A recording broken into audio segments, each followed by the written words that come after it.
Hello. Hello, hello, hello. My name is Laura Elizabeth.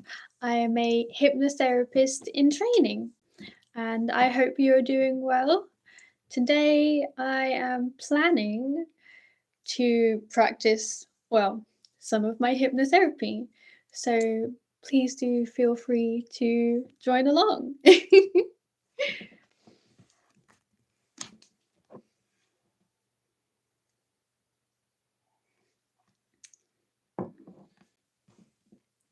So, I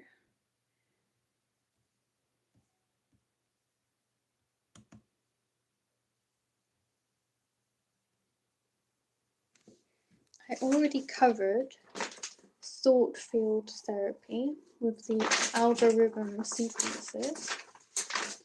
Personal sequence. Okay.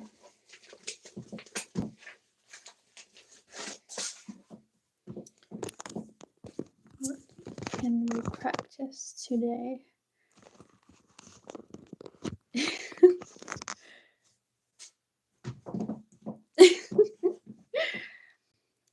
I'm thinking maybe something to help with fears and phobias. Perhaps a hypnosis. So the way I would normally do hypnosis in a session would be personalized to you. Oh, I'm missing my necklace.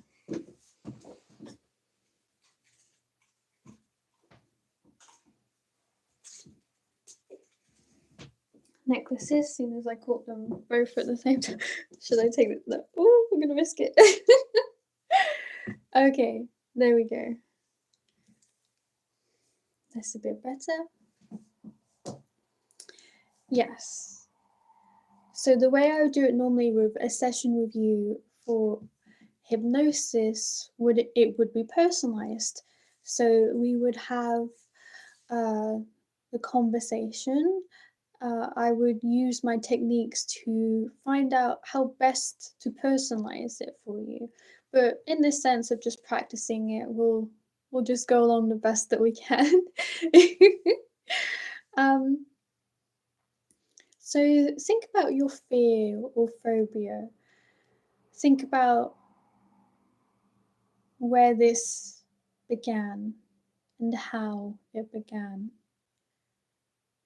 Was there a particular scene?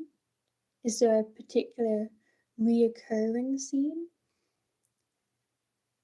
Does a family member also have this fear or phobia? Do they also feel this way and have this limiting belief? What are your beliefs around this? So in terms of if we were to have a one-to-one session, this is where I would pick up on your certain use of language and terminology. So I would see if there are any patterns there. For example, you could be using exaggerations like never, always, everything. Example, nothing works out for me, or everything always goes wrong. That is a key identifier of being stuck in a negative. Oh, hello. Oh, thank you. Oh.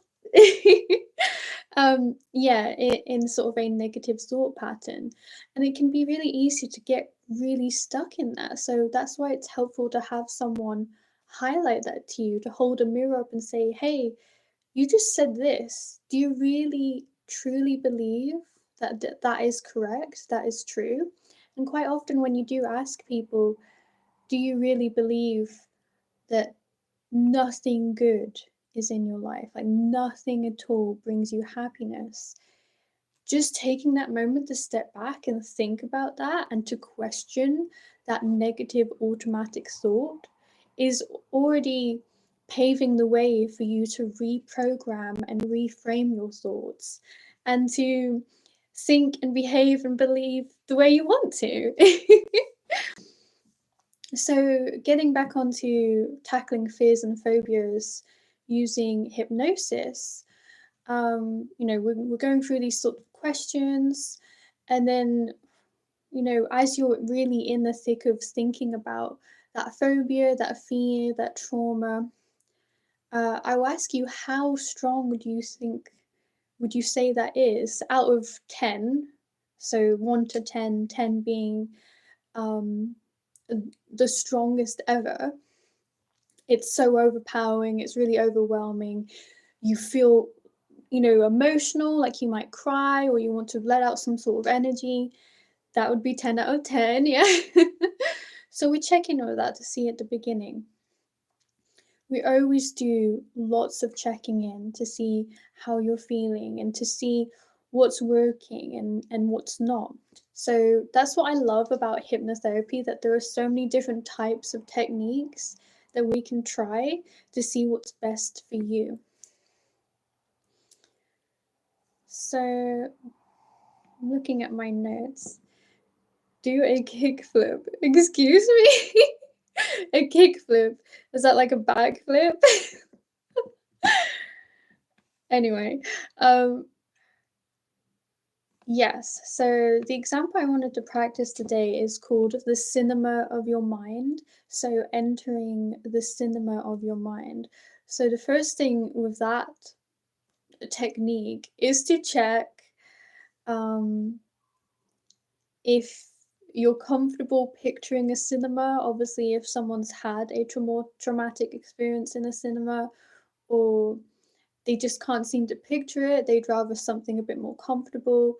I always stress that this is the cinema of your mind and it's personal to you. So there's no one else in this cinema. This is your private VIP experience. You enter the cinema, you take the stairs up to the back to the comfortable, really nice seats, and you get comfortable, you sit down, and you just look around you at this empty cinema. You have all to yourself. It feels amazing. The temperature is just right. It smells great. Maybe you have some popcorn with you. Whatever makes you feel comfortable, that's what you're imagining. And you just get yourself comfortable in the seat. You feel yourself get in there. And you look at the blank screen in front of you, the cinema screen, about to play a movie. And the first step is dissociation. So, firstly, we're in our minds, and then we're in this seat, this comfortable VIP seat, watching this movie. But to create an extra level of distance, you imagine yourself floating out of yourself, out of this seat, above yourself and above these seats in the cinema, and you float backwards towards the projection screen, the projection room, and you situate yourself there instead. So you've floated out of your body in the seat, so you can see all of the seats and you can see yourself sat there, and you can see the cinema screen. So creating that extra level of distance, disassociation, it helps you create that distance between you and that trauma, that phobia, that fear. And so from there, we begin to play a movie. And this is where I will remind you that you are in control. You are the author of your story. You are the director of this movie. It's why you have VIP access to this projection room. As you're about to find out, you control the speed and the sound and the scenes that play on the screen. So at this point, this is where I guide you to play a movie on the screen. It's black and white and there is no sound. And it is a story of your trauma.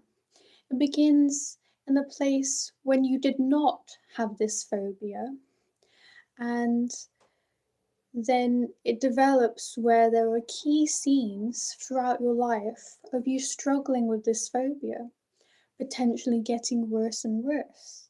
However, at the end of the story, it's a happy ending. This person, this you, has overcome this phobia and now they are thriving. They are living the life they imagined to have, that you imagine to have, that you dream of if you did not struggle with this phobia. And so it's one lovely, complete movie, a story.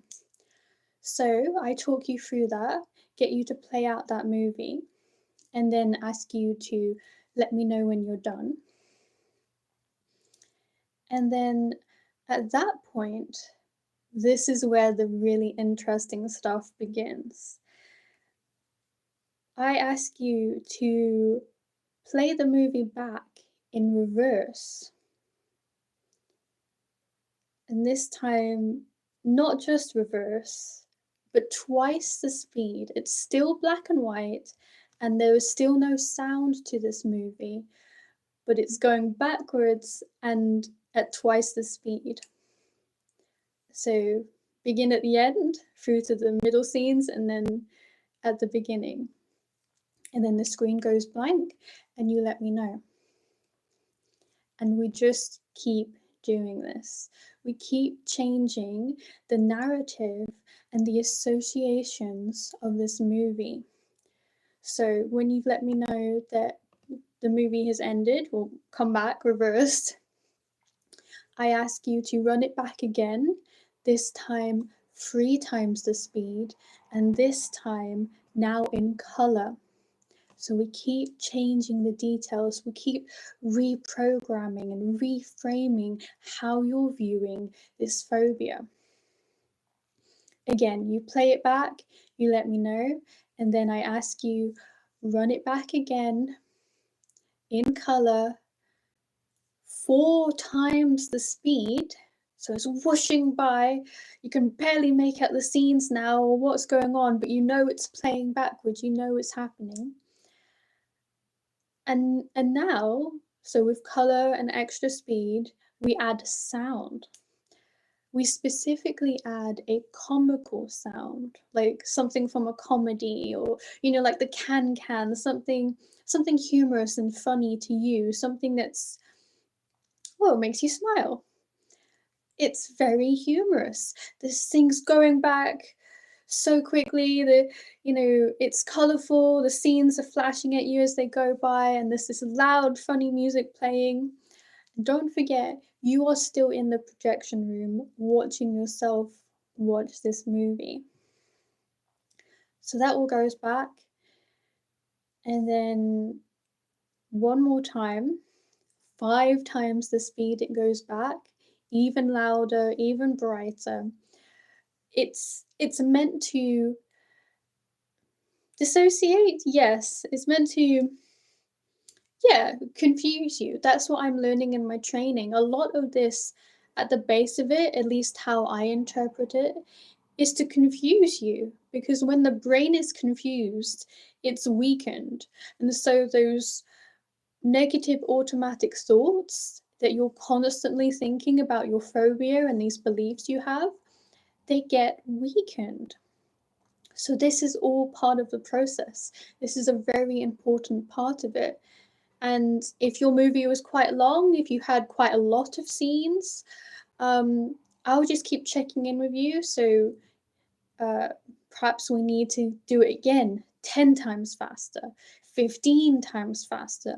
We just keep going until I get a sense of how you're feeling about this and how you're processing it. So I just noticed all of the comments. Sorry, Jay. Crystal looks cool. Oh, thank you. Yeah, this one is my glow-in-the-dark crystal. I'll have to show you sometime when it's dark. And then I have my obsidian. Yes, obsidian. So this one repels negative energy. At least I like to believe it does. So in my eyes, there you go, it works. Yes, okay, so at this point, you're not even seeing anything. It's just going by, you're discombobulated, you're so confused. Now we let the movie screen go black. And we just take a moment to assess how we're feeling, the situation, I'll take a moment here to remind you to be floating above your body in the projection room, viewing your body in the VIP seats below.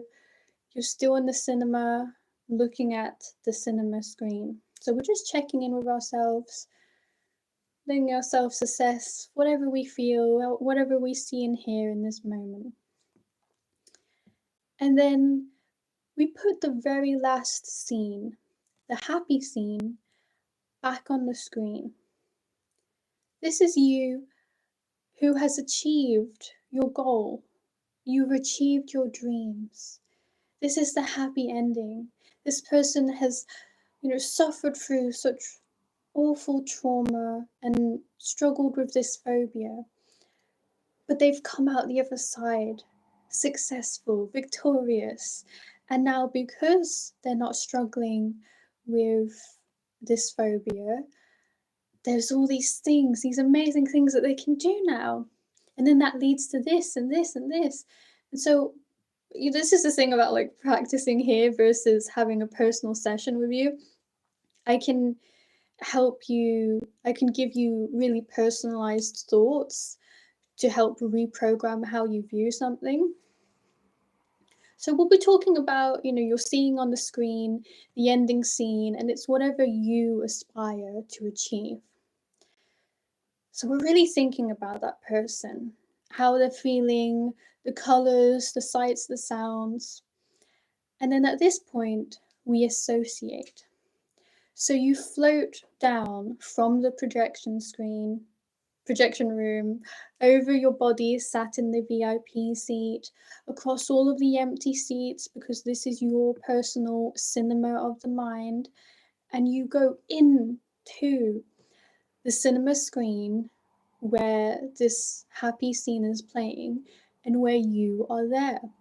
You are now the star of this movie, and you are associated, you are in first person, you are feeling all the feelings of being this person, of seeing what's going around you, of interacting and hearing and all those sorts of things.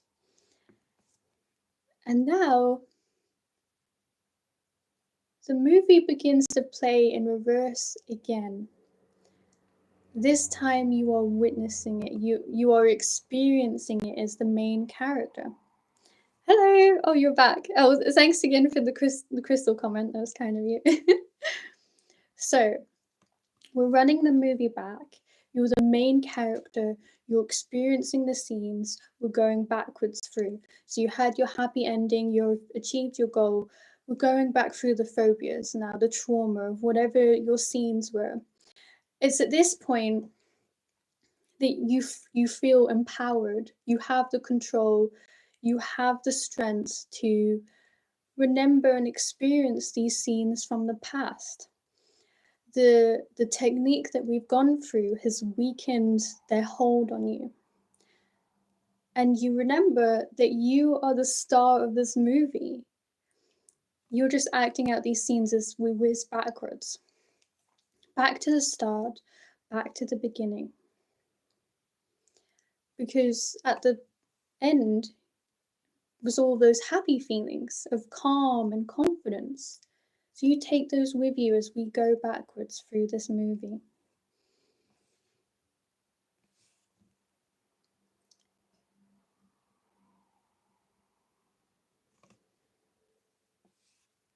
Okay, yeah, and then we keep going. So again, like with the other situation, nice headbands. Thank you, my pink boppers. I do like to bring a bit of joy and fun. My little boppers. Yes. So we've experienced the movie this time, going backwards. So again, we just do that a couple more times. We experience the movie playing backwards. We speed it up. And it's just faster and faster. The music is louder, the sounds are louder, the colors are brighter. So now you're just whizzing by like, oh, something's happening. And then you just float back out of the screen. and back into your body in the VIP seats. Just take a moment to get comfortable back here. And when you look up at the movie screen now, the titles are playing. This is the end of the experience here. And take a moment to think of the person at the end of that movie there. The one who felt joy and happiness at having achieved their goal and overcome their phobia.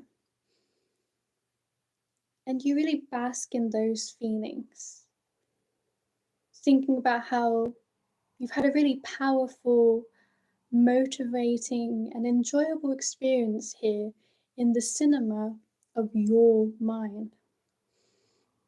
And you know that you can visit here anytime you need to. And so, yeah, the titles play, the screen goes blank. You calmly get up from your seat and you comfortably make your way back down the steps and out of the cinema. And as you're walking away from the screen, turning your back on the screen, you make a mental note. You notice how you're turning your back on this phobia, on this trauma, on this fear, on these limiting beliefs. You're turning your back and you're moving forward with your life. You're exiting the cinema of your mind, moving forward with joy and happiness. And again, it's that reminder that you can come here at any time if you feel like those thoughts are trying to gain back control. You can go back to this cinema and you can play it back out and know that you have the control. And yeah, that's a hypnotherapy technique. I'm not sure if it's officially called the cinema of your mind. I think it might be rewind. Oh, fast phobia cure, also known as the rewind technique. So it's based on a lot of research of people who had phobias and got over them themselves and seeing what they did. And a lot of it is it's breaking down those thoughts that lead to your behaviors that encourage the phobia.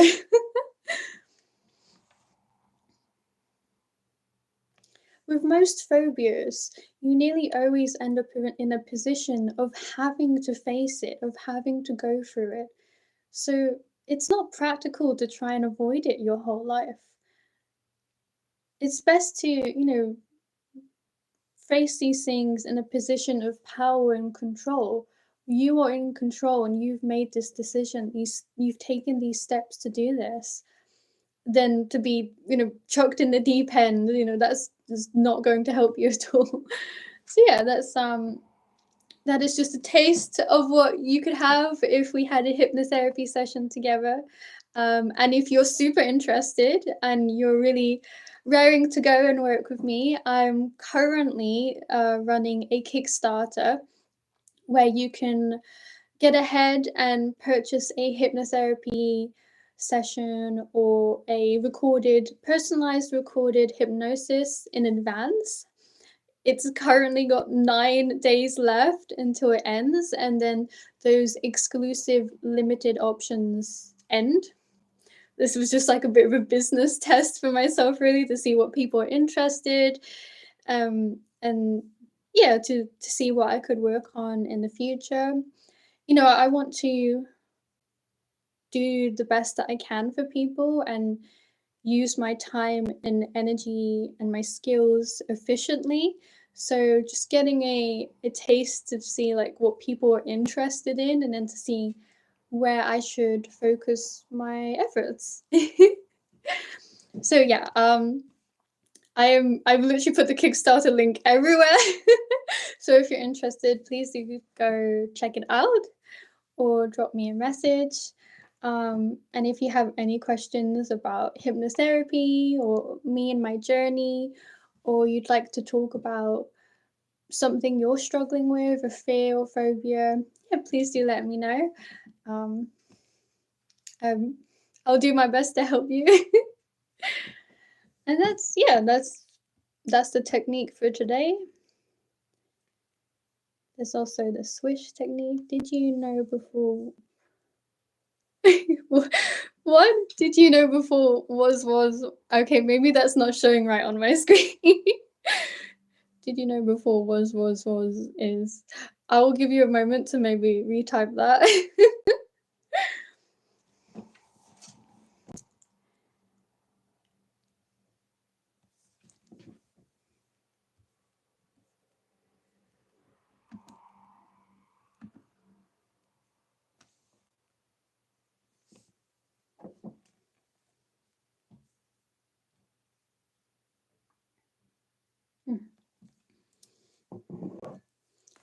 I think now I will relocate to my desk.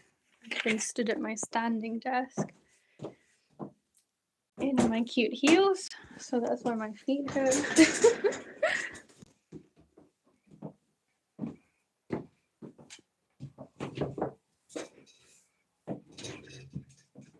Hypnosis, yeah. So I can talk you through hypnosis. That's what I'm training in. I'm trained in. Of I can guide you through a hypnosis, and I can make it really personalized, so it really works for you. And what I believe in personally as a hypnotherapist is to teach you how to do it yourself, how to give self hypnosis, um, and all sorts of different techniques there of how to help yourself. Because I acknowledge that I can't always be here to help you. You know, we can have a session together and we can book a package session together, but there will be moments in your life when something happens, when you really need that guidance and to do something, but you lack the skills and knowledge, the confidence to do so.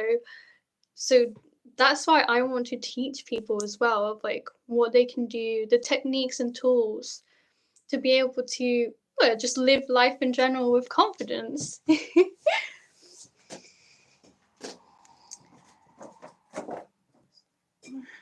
Oh, I need to check.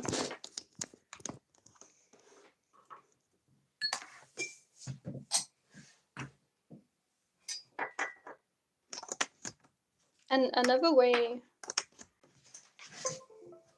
to describe hypnosis is a little bit like meditation. So you also get guided meditations, right? And they're the same. I feel like when you just Google those or, go on YouTube, they can be very generalized. So the great thing about having a conversation with someone one to one is that they can really personalize it for you. Move this across.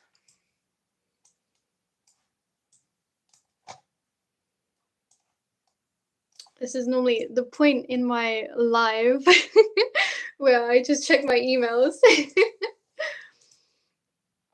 Oh, lovely! Someone just made a donation to my Kickstarter. Oh, that's so lovely. It's very kind of them. I will admit, in this like journey of launching my first ever Kickstarter to help me with my business, well, I've had a lot of people support me, which I really appreciate. Um, and I based it a lot on helping people with hypnotherapy. Um, I don't know, I feel like I need to talk more about what that would entail because a lot of people don't really understand, but they want to support me, so they're just donating, the £6 general donation. Which I really appreciate. But then again, it comes back to what I was saying about well, me testing to see what people actually want, like what would actually help them. Like I want to help people using hypnotherapy. So what do people want? I have had a lot of I've given people recorded hypnosis things. You know, I've taken people through hypnosis and they said, can you do that again but record it for me? I really loved that. So I definitely think that's something I should pursue. But for the other things, yeah, just a hypnotherapy session. I feel like if you've not actually had a hypnotherapy session with me, I guess you don't understand. But I am sharing reviews. I've had plenty of case studies as part of my diploma, and I keep sharing those reviews. Yeah, I guess I'll just have to keep going, but it only has 9 days left. Oh! Yeah, I think I messed up there a little bit with the Kickstarter having a deadline, because if it doesn't reach the goal, then I don't get any of the money. Uh, but yeah, I'll just keep going. I will practice what I preach, which is to get grounded in gratitude, to look forward and to do things that motivate me.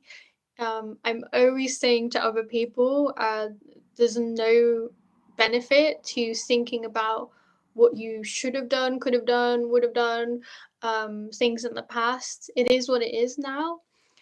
Think about, again, about control, being in control. Think about what you can control. And you can always control your mindset, your beliefs, how you respond to a situation, how you think about it. So that's what I'm going to do. I'm going to stay in gratitude, um, make sure to thank the people who have donated and supported me, and yeah, keep going. Just keep going. Enjoy the sunshine that we now have in England. Yay! The sun is out. Beautiful, clear blue skies. Oh, it's beautiful. Yeah. And just see what the rest of the day has in store for us. You never know. When you open your mind up to the possibilities and the opportunities, then it's endless. Lots of things can happen. If I believe that the universe is in alignment with me, then it is. Then I will see things that align with that. So there's something really good that I keep learning about, is that we all have narratives that we play in our mind. And a belief, a narrative, and when we believe it so strongly, we naturally look for things to support that narrative, to strengthen it, to keep it strong, to keep it going. And so obviously if there's a positive thing, that's great. So if that is, for example, like I'm quite spiritual, so I like to believe that something out there has my back, the universe, spirit guides, and yeah, I kind of consider certain things to be signs. So I also believe in angel numbers. So those are repetition of numbers or patterns of numbers. So you can have obviously like a classic of repetition, so 1111, or you can have a mirror number, which would be like 1221. And they all have different meanings. I will be honest, I didn't really believe that one. Quite often when I search up a number meaning, it's just general of like the universe has got your back and to maintain gratitude and keep going. But some of them can be really specific, and I have noticed actually it's really specifically been something I've really needed to hear in the moment. So that's why I believe in it, and these signs always seem to appear right at when I need it the most. So for me, that's something I see as like feeding into my narrative. It can also be, unfortunately, the negative way around, which is where it comes into therapy and how to help people with that. So, you know, for example, say you know someone who uses those exaggerations of nothing works out for me, only bad things happen to me, I have, nothing to be grateful for, then when bad things do happen to them, they obsess over it because it encourages their narrative and it's all they can focus on. And they completely forget about all of the amazing things in their life and all the things that they have to be grateful for because this one bad thing happened. And so that proves that they were right about their narrative. And yes, you can see how it can close you off that way. Um, Back onto my mindset, the term toxic positivity has been thrown around a lot. So I always like to stress that all emotions are healthy and you should definitely practically, on the practical side, acknowledge maybe times are tough right now, you're struggling to get money, or you have this trauma that you can sense is holding you back, and you have this limiting belief and things like that. It's very important to acknowledge these things and have that awareness, that self-awareness.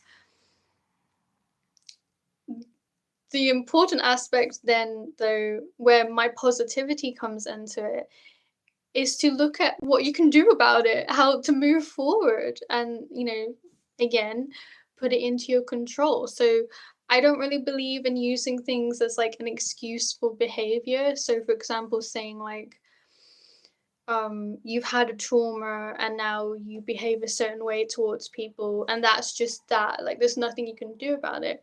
I don't believe that's true. I believe if you really want to, so that's something again that I stress with people is like, when they say of like, oh, hypnotherapy, are you going to work your magic? Is it miraculous?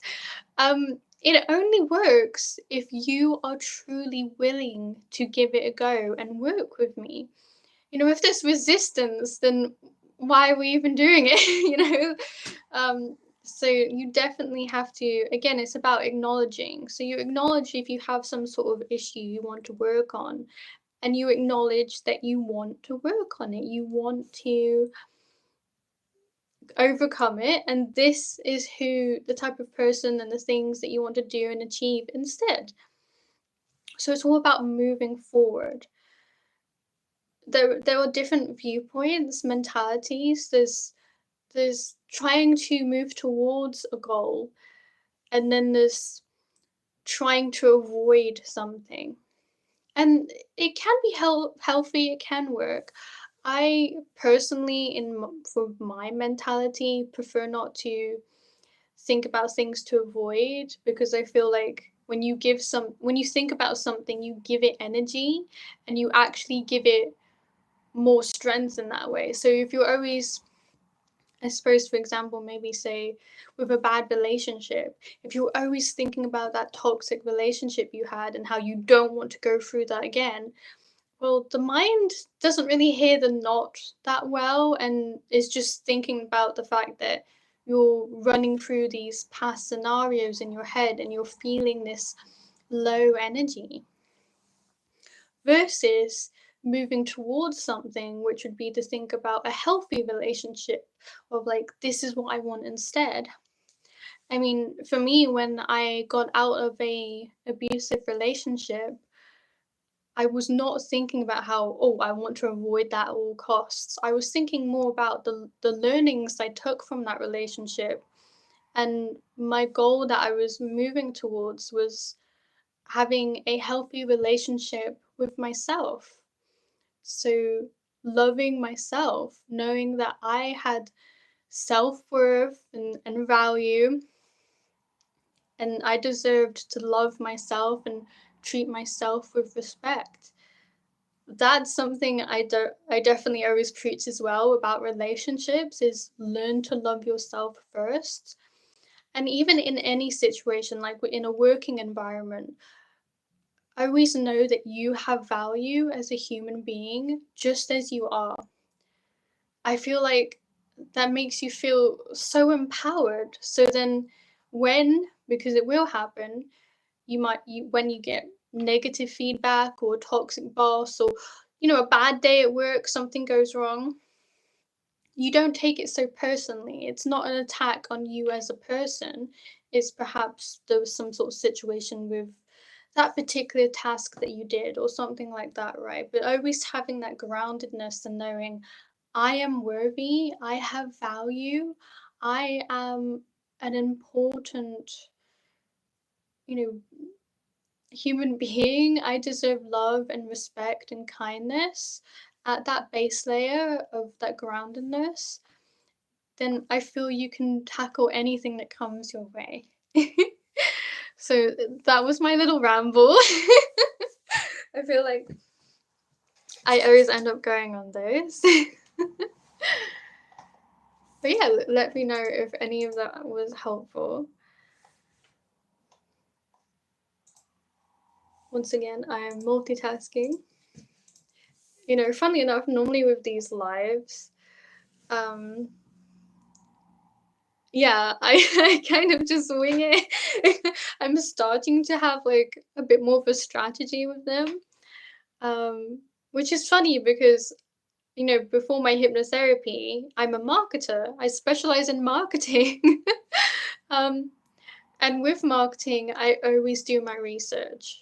You know, I become an expert, a specialist in something. I get the data, I assess what works and what doesn't, and then I put a plan together and you know an overarching, it's a strategy, it's long term, it's got all of this stuff.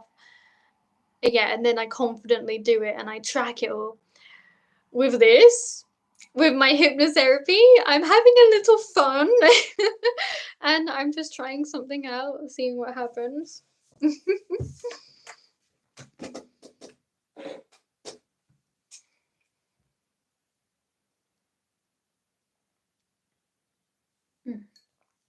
To be fair, from what I have seen, um, here on YouTube with the lives, I think is actually confusing me and probably making the situation worse if I was to think about what other people are doing. So I'm going to take my advice, my own advice of don't focus on what other people are doing, just go with the heart and see what happens. Just even thinking that even one person might have a better day because of me motivates me, keeps me going. So again, that's my positive mindset. And yeah, I think maybe I will leave it here, or maybe I'll wait to see if anything else comes up. If the universe calls on me to say anything else with you. Yeah, I'll leave you there. See what happens. Since I do have my marketing things to do.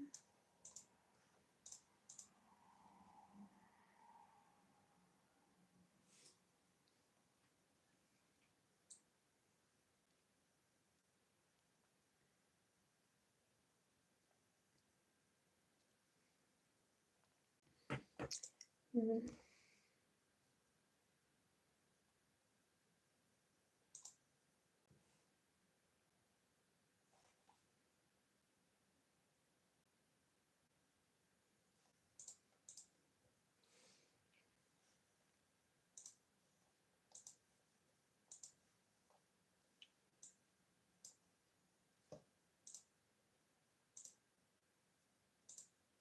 Oh, okay.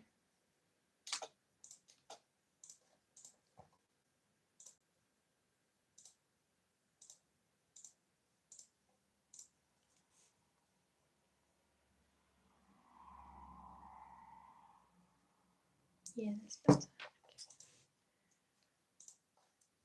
Mm-hmm.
Still downloading. Okay, well, 1212! Oh my gosh! It's an angel number! Amazing! Well, there we go then. That is my sign to say good day, goodbye for now. Yeah, and I hope you have a really lovely rest of your day, and I hope I see you again soon. Take care.